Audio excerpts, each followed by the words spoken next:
I say, I'm not a prognosticator. I also think the unions, if you get to know some of these people, like Bob King, who's the president of the UAW, new president, wonderful man, and committed to the people that he serves, committed to social justice.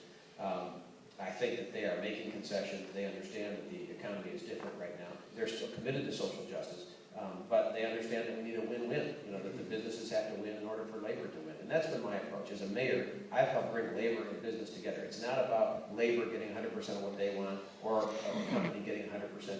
It's about a win-win. I've been able to find that middle ground in Lansing. Okay, here is the last question. Drum roll, right? You're talking about the future of Michigan, and we couldn't have this conversation without talking about education. Public education,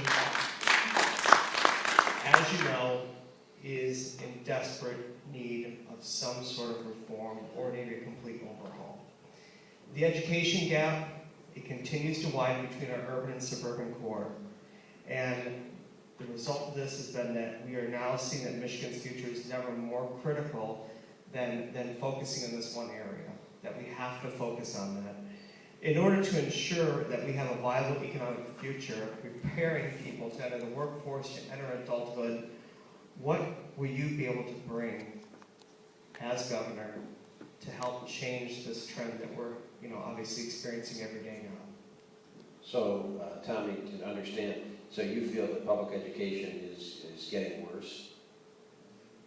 My concern is just that the scores, while they are getting better, we still are seeing a complete imbalance between the suburban and the urban centers. And how can we create the same opportunities for all children in Michigan? Let me first say, let me acknowledge my wife, who's the chief educator in my life. My wife, my love, and the principal of Luton Elementary, Terry Primero, is here tonight. Full disclosure, I want to point out that my first priority is to make sure that my education policies don't offend my wife. So I got to have a place to put my head in. But we agree. We agree that every child in Michigan needs a top quality public education in order to compete and win in today's global economy. We don't have enough time to fix all the problems in education now with what's left with our time. But it's interesting. You raised a question about inequity between urban and suburban, but I've been all over the state lately. My wife and I both have, and I've talked to a lot of people, and most people I've talked to, even in the suburbs, feel that the quality of public education has gone down in the last 5 years. They feel, even if they're in a so-called good school district, they feel that things are going downhill. So it makes me wonder, what are we doing? Why is that? I mean, like if it was just that urban areas felt that they were going down, that would be bad enough. And that might be what you might expect, that the suburban folks, they've got the money and everything's fine. No, the suburban folks are saying their schools are going down. A lot of the urban feel their schools are going down. So what's going on? Let's look at the reforms that we've had. We've had Proposal A, we've had choice and charters. Those were seismic shifts in education. And now we've had, of course, along the way, a plethora of what I call the alphabet soup of reforms. No Child Left Behind, Race to the Top, RTT, a bunch of different acronyms that come down, and from both the federal government and the state government. I'm more for LTT, let teachers teach. I think we've got to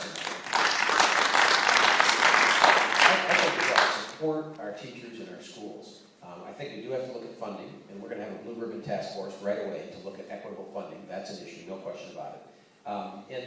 But let's look at what we're doing. I'm more into bread and butter issues, Tommy. I want bread and butter. Discipline. I think discipline is important. The teachers I talk to would love to teach, but they're busy being a policeman. They're busy being a parent. They're busy being a nurse. They're applying medicines because we've cut back the nursing staff. We've cut back, and a lot of these kids don't come to school ready to learn. So, and then they have to do these tests all the time. They have to follow these test scores and these testing requirements and the latest reforms that come out of Lansing. So I'd like to see supporting the teacher with discipline, so that if a child has a discipline problem, not that he's thrown out of the school. I'm for in-school suspension, but that costs money. We got to support the schools in that. We shouldn't just throw kids away with zero tolerance. We're creating the prisoners of tomorrow.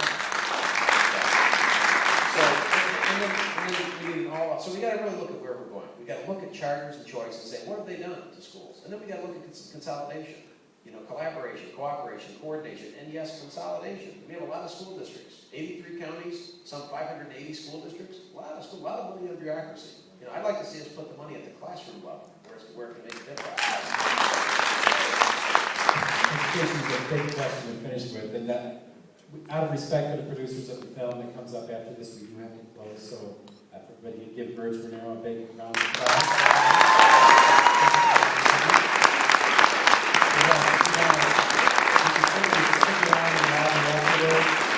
After this is the multi-classic concert movie series, Give Me Shelter, which is about the Rolling Stones. So, thank you very much.